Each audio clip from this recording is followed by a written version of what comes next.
Nancy Disgrace does it again. I don't know what is with this lamestream media, making everyone think that Brian is cowering in a cell because he's stressing because people's whispering and yelling at him through the air vents, calling him a killer, and they don't know what's going on in that cell house in J Block because they're out here with us. They're not inside with him, even though sometimes I wish Nancy Grace was inside that prison with him.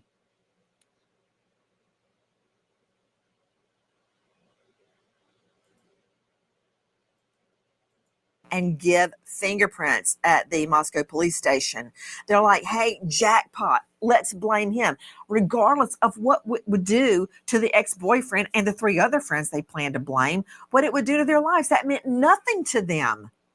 It was like, oh, happy day for them. It meant absolutely nothing that these kids, and these were college kids, their reputations would be ruined for the rest of their life. But you know what it also shows, Nancy, is the level of methodical planning that Koberger engaged in. His whole life was organized around eventually committing this crime, from being a criminal. There goes another bullshit narrative. Oh, his life was choreographed and controlled around committing these homicides. They don't know that. Were they inside his brain the day he was born? No, they weren't. They don't know if he was gonna grow up to be a killer. He's not a killer. They have no idea what he's going through in that prison right now. Technology student, to being a security guard, to getting girls' numbers at bars, to trying to be, more outward and outgoing than he really was. He thought about this for years, Nancy. So I wouldn't be surprised if learning who was living on that block and who the girls were dating and the ins and outs of their lives were also a part of the sick, twisted fantasy life that he engaged in. Probably, this is so sick, I hate to even say it, but even imagining the sex lives of these girls with their boyfriends and the nature of the interactions, and maybe even in a cruel, sadistic way, wanting to throw those boys under the bus because they got the girl, not him. I wish Nancy Grace and the rest of her ilk would just shut their damn mouths. That's what I really wish.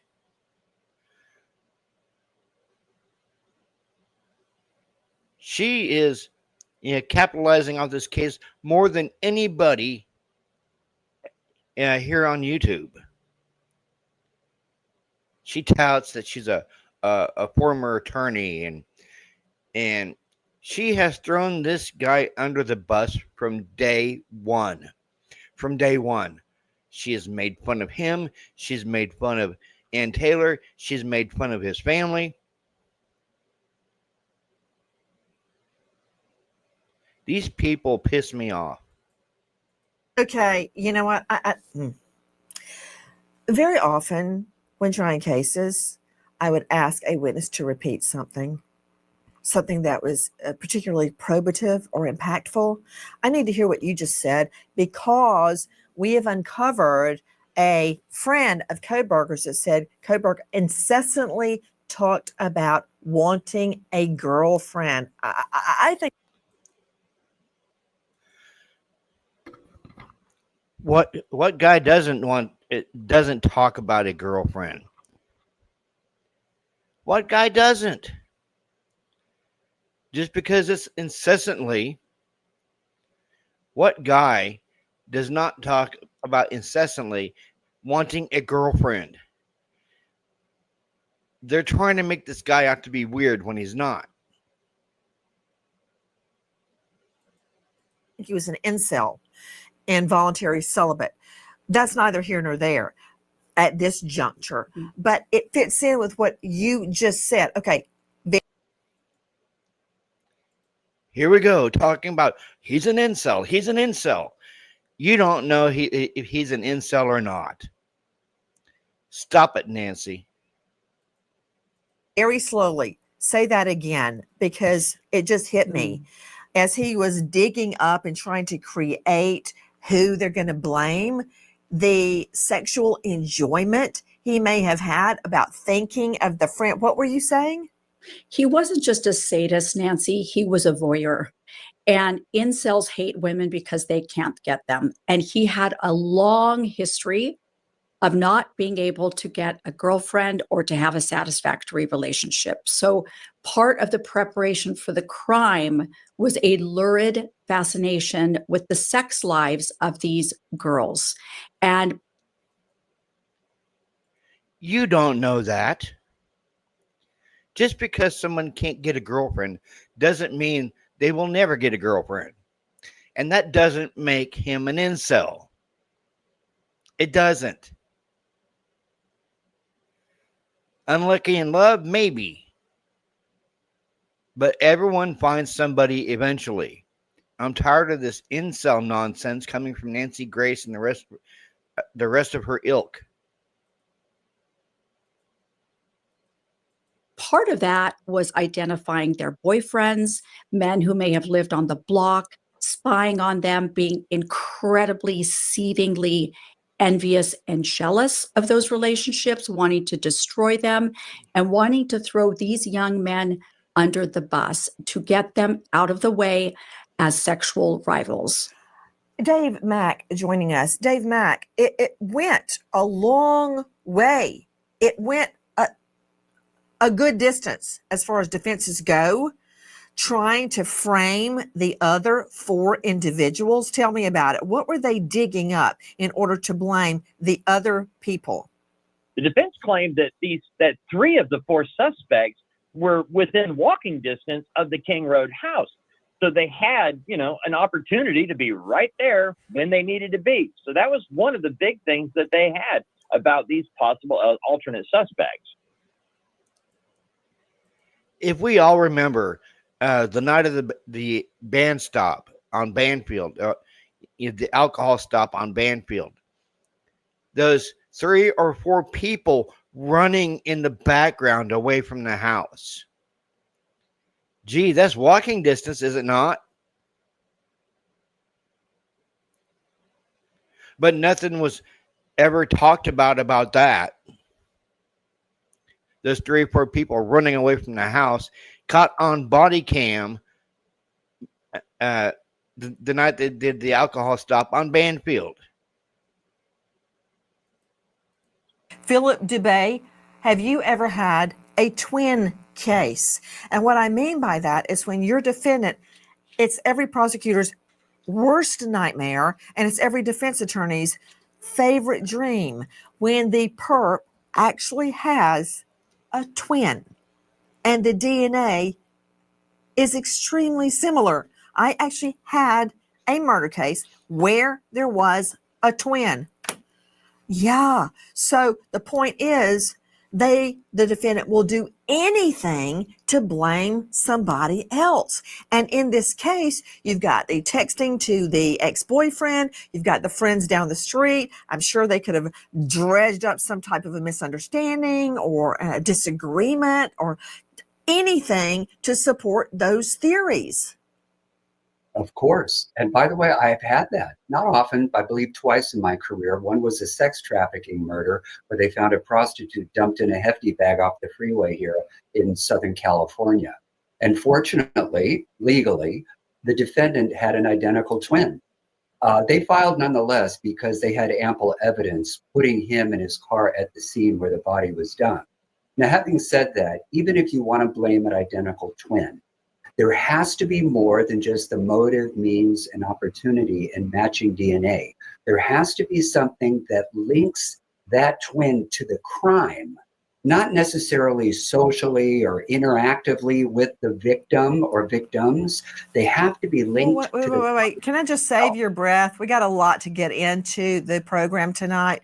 They had that link because they had fingerprints and DNA of all 4 of the potential suspects at the crime scene because they had been in probably more than they had of Koberger. Of course, their DNA wasn't on the knife hilt. I mean, you know, Joe Scott Morgan joining me, Professor Joe Scott Morgan. Knife hilt. I think Miss Disgrace means knife sheath, not knife hilt. Get it straight.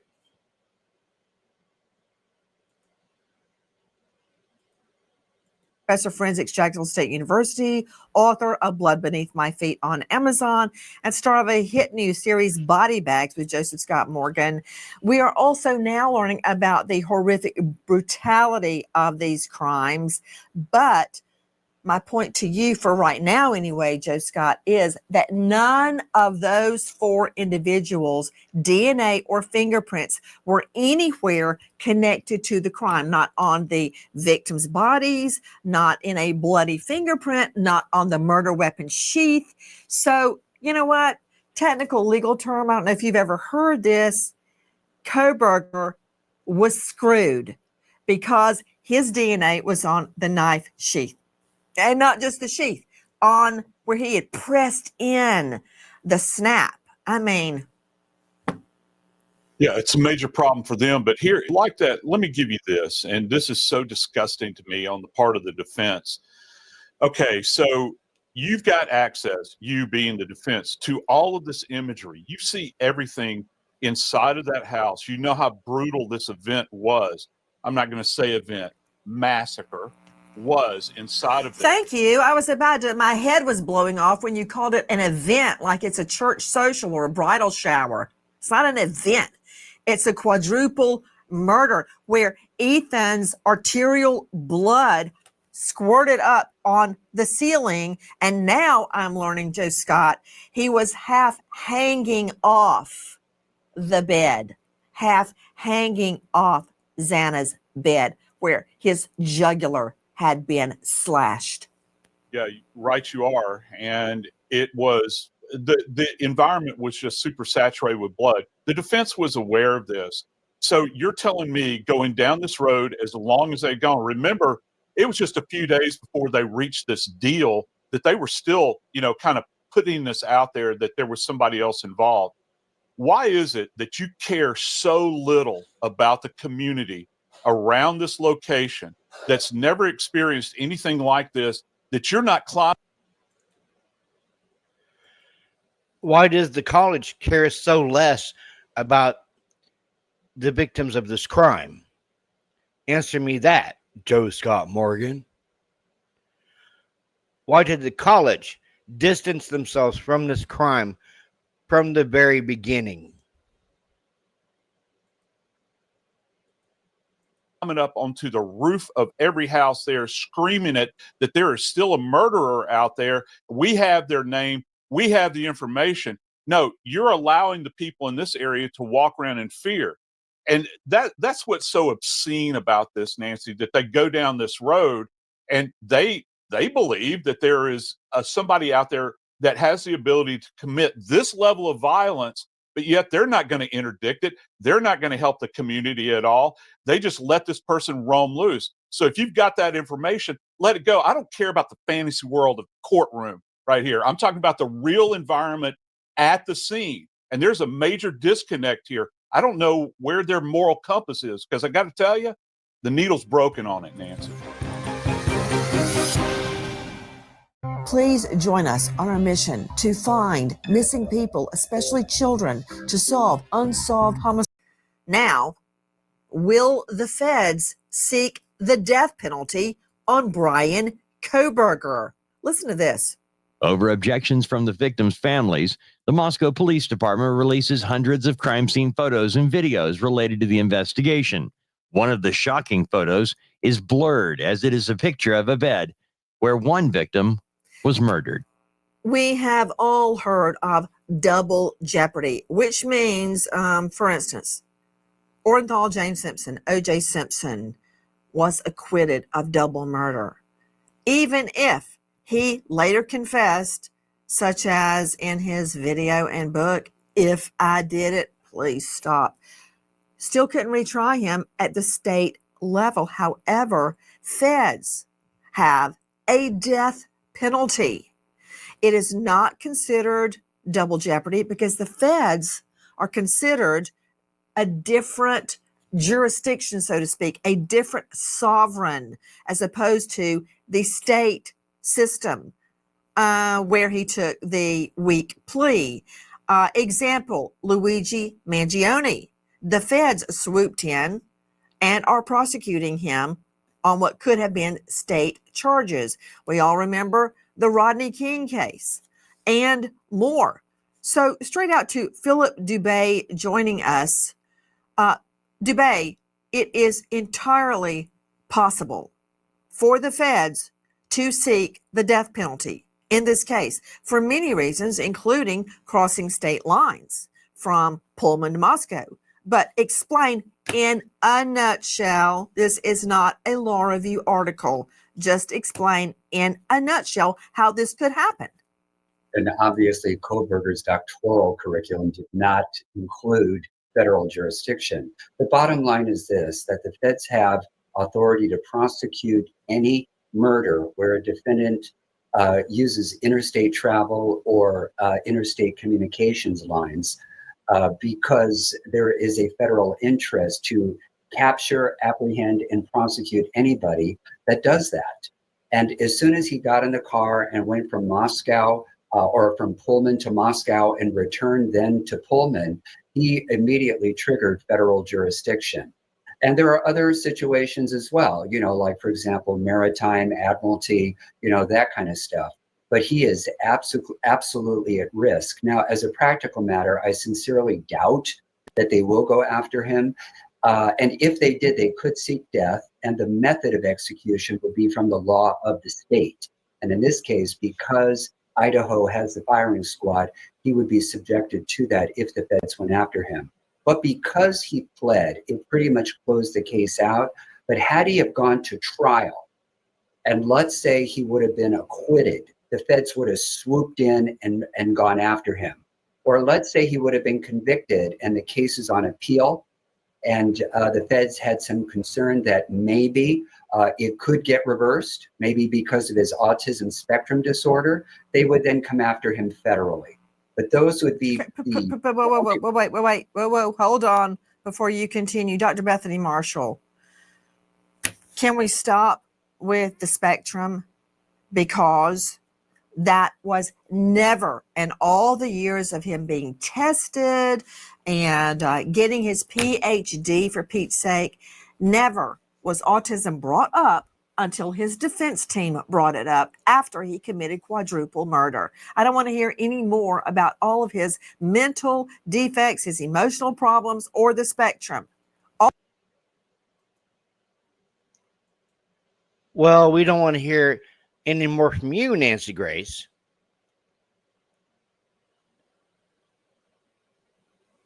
You've made fun of him from the beginning.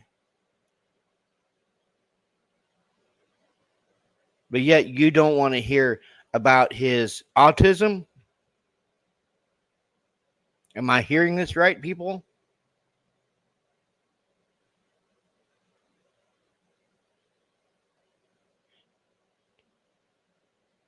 She is bashing somebody on the spectrum. Right now, as I speak, she's bashing Brian because he's autistic. All of that has never been proved. Those are just arguments made up by the defense, just like the argument that the ex-boyfriend and 3 friends committed the murders. Those are lies. Hey, look, has he been on medication for autism spectrum disorder? I haven't heard anything about that. And also, is there any medical record? He went through a PhD program. I think this is an insult to people who are neurodiverse. It's linking a mental condition with being homicidal, and the two have nothing to do with each other. You know, two special guests joining us, Chris McDonough, who has been to the scene many, many times. He is the star of the interview. Oh, great. Here we go with this clown. That's what he is. He's a clown. Him and Nancy Grace are clowns, and him and Ashley Banfield are clowns. room on YouTube, former homicide detective with over 300 homicide investigations under his belt. You know, Chris McDonough, at this juncture, with so many people, including some of the victims' families, revolting against this guilty plea, why wouldn't the feds seek justice? You know, I think it's still on the table that they could, because there is a great push from the family, specifically Kaylee's family, that wants. I think it's still on the table. Well, maybe you need to push yourself away from the table. This justice in terms of the death penalty.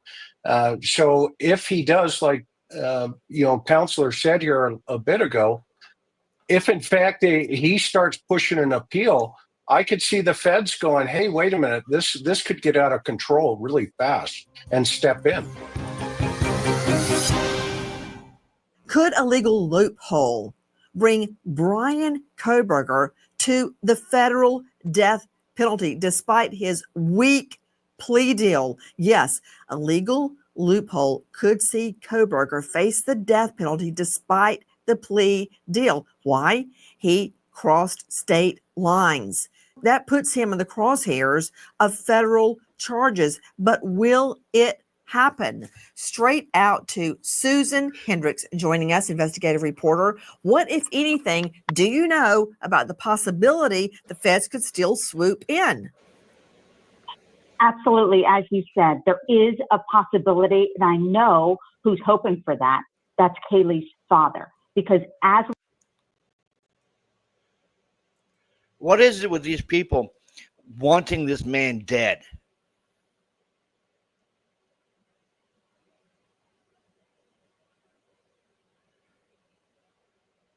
Kaylee's father wanted the death penalty, wanted him dead. So did her mother.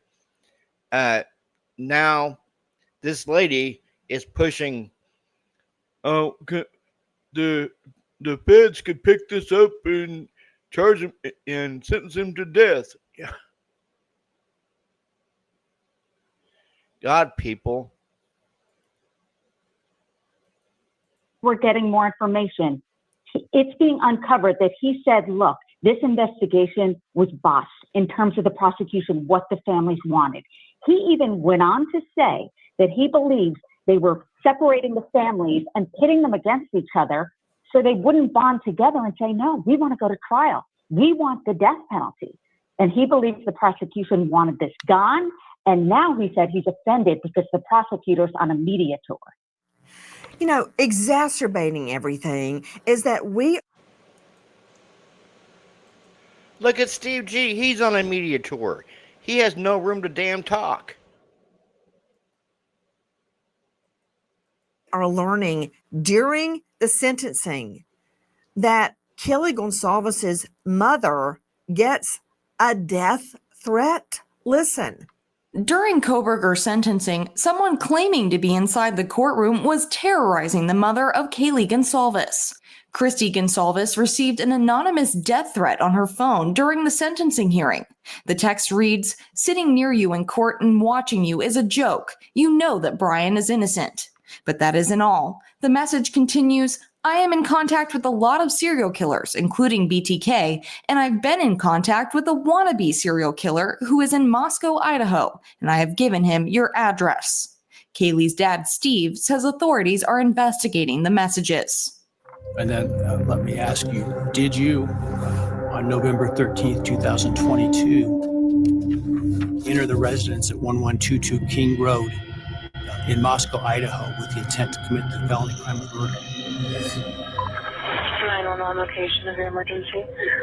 Something is happening. Something's happened to my house. I don't know what. Can you imagine after everything the Gonsalves family has lived through and are still living through, along with the other victims' families, that Mrs. Gonsalves actually gets a death threat as she is sitting in the sentencing hearing?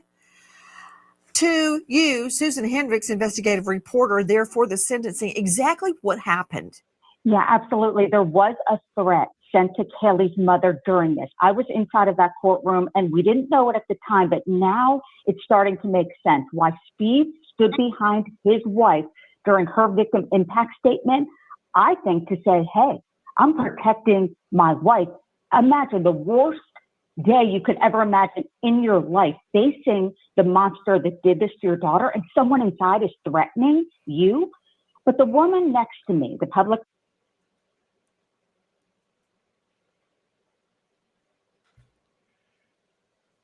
There's a wannabe serial killer in Moscow. Huh. Has anybody ever thought this wannabe serial killer could have did this?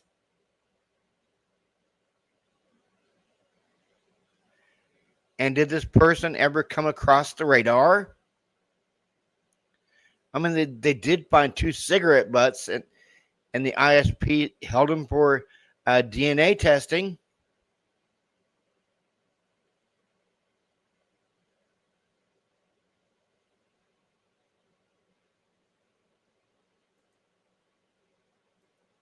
Was allowed in. They had to wait in line, as did I, hours before, the night before. She believed that he was not guilty, that Brian Koberger was not guilty. And so I'm thinking now, was it her who wrote that? Who wrote it? I'm thinking, who was in that courtroom and who had the audacity, the nerve to send that to Kaylee's mother? It's sick. Of all people, Dr. Bethany Marshall, to send that to a victim's mother in the middle of sentencing? What? Who are these people?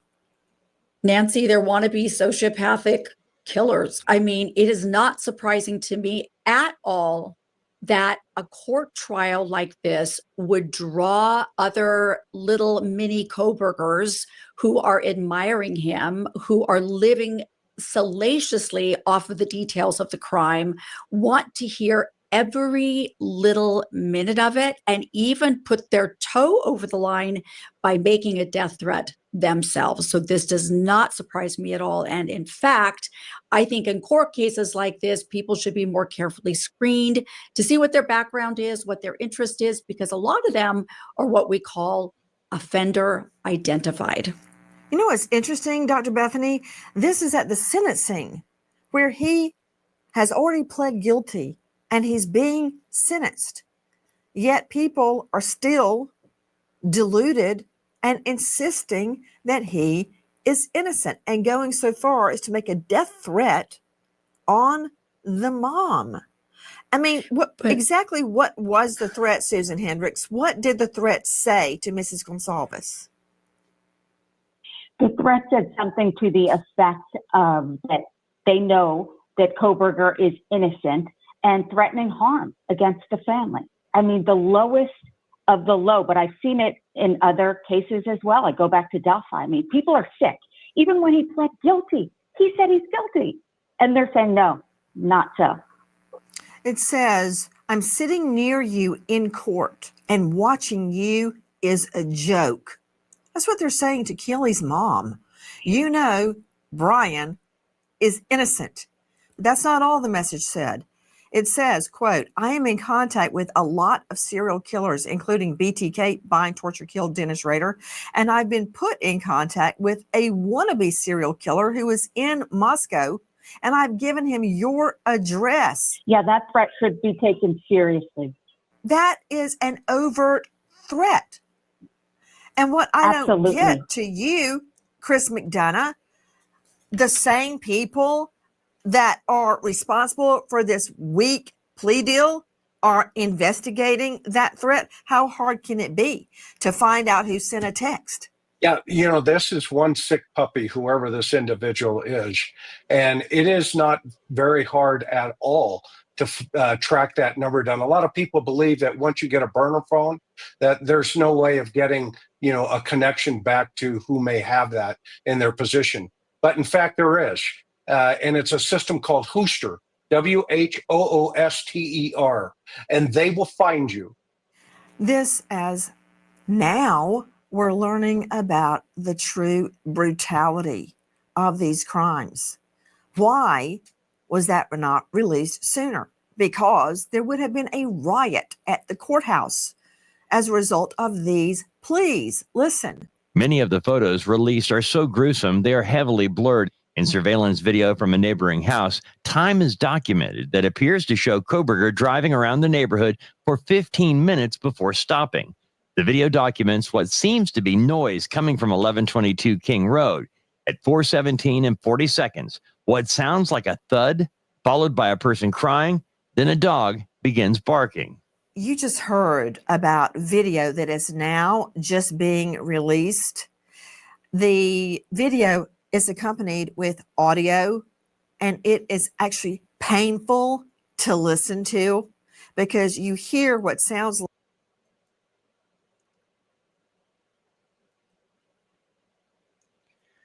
No, Nancy, what's painful is listening to you and watching you talk about this case that you've done for the last 2.5 years.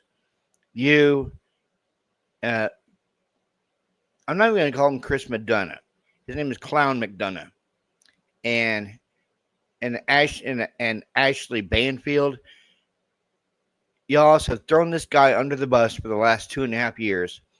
You mock him, you ridicule him, you say, "Oh, he's stressed because people's yelling at him through the vents and calling him a killer." You don't know that.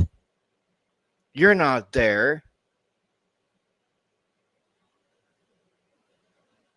You're not there. So you just need to stop. You just need to stop.